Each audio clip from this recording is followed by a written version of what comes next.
autojuhtimine Karpaatides. Taavi, mida sa ütled? Pime aeg on ka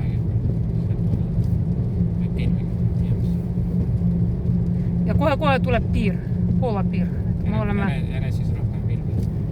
Ja kohe lõpetan ja igaks juhuks. Slovakkia läks üle Poolaks. Ja jälle mingi ekstreemne juhtimine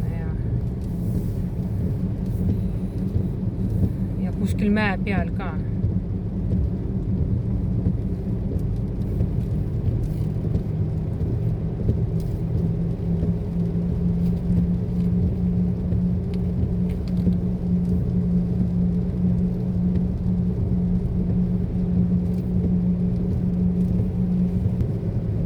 Kõige järsemad Karpaatide teed siin. See Poola Karpaatide teed vist.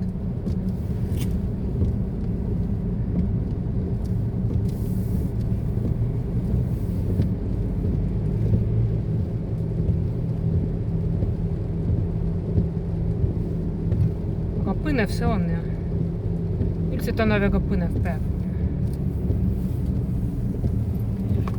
Siin vist ei lähe nii põnevaks enam, et see udu kaob ära kuskile. Ta oli mäe tipus. Taavit ei ole näha.